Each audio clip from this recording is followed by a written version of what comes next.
لە یاریەکانی هەفتەی چواردە و کۆتایی خولی لاوانی عێراق و لە کۆمەڵی باکوور هەولێری پێشەنگ لەسەر یاریگای دووەمی پێشوازی لە شەڕگات کرد. لاوەکانی پایتەختی هەرێمی کوردستان یاریەکی تاگلایەنیان ئەنجامدا. محەممەد سەلام لە خولەکیدا دەرگای گۆڵەکانی کردەوە و هەولێری بە گۆڵ یەکەم پێشخست.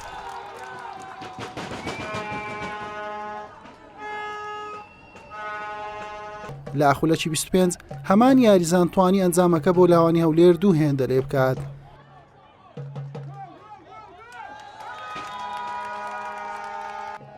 لە خولەکی 39 هێرش بەرە گۆڵکارەکەی لاوانی هەولێر هاتریکی خۆی لە یاریەکە تۆمار کرد و تیپەکەی کردە خاوەنی گۆڵی سێم. بەر لە کۆتایی هاتنی نیوە یەکەم محەممەد سەلام ڕێژەی گۆڵەکانی لاوانی هەولێری کردە 4 گۆڵ و خۆیشی سوپەر هاتریک.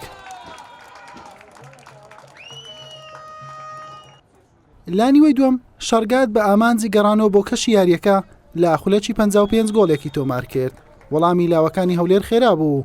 محەممەد سەلام گۆڵی پێنجەمی تیپەکەی و مێگا هاتریکی خۆی تۆمار کرد. ئەم یاریزانە بەوەش نەوەستا تاوەکو دەبل هاتریکی خۆی لە خولەکی 69 تۆمار کرد و لاوانی هەولێری کردە خاوەنی 6 گۆڵ. یاریەکەش هەر بەم ئەنجامە کۆتایی هات.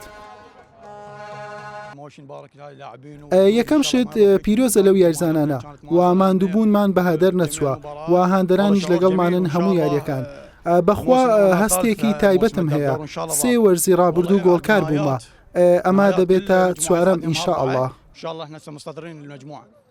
الحەمدولله کاپتن ئەمە هەموو جارێ باز دەکەن دەرێن ئەمە ئەو فەریقە پاڵەوان بۆ پار دەبی ئەمەش ئەگەر نەبینەوە پاڵان دەبی منافەسەی بکەین یعنی هەتا ئاخر دەقە دەبی بزەنجین. ئەگەر ئاگادار دوو یاری پێش ئێستا ئەمە سەرکەوت بووین بۆ قۆناغی داهاتوو بەڵام هەر حەزمان کرد هەر بەیەکەم ببینین و هەر بەیەکەم بەسەرکەوین. خۆمان ئامادە کردەوە ئینشاءالله باشترش خۆمان ئامادە دەکەین. قۆناغی داهاتووش دەبیتەوە 4 فەریق لە 4 فەریقە 3 یاری لە بینی خۆیان دەکەن 2 فەریقی دی بەسەر دەکەن لە بۆ کۆمەڵەیەش. ئینشاءالله واز دەکەم یاریزانەکانمان یعنی جێی باوەڕن بتوان ئەو منافەسەی بکەین. ئینشاءالله خۆمان دەبینەوە لە فەریقەکانی کۆتایی. بەم شێوەتی پیلاوانیانەی هەولێر بە 25 خاڵ و پێشەنجی کۆمەڵی باکوور گەیشتە قۆناغی دووەمی خولی لاوانی عێراق.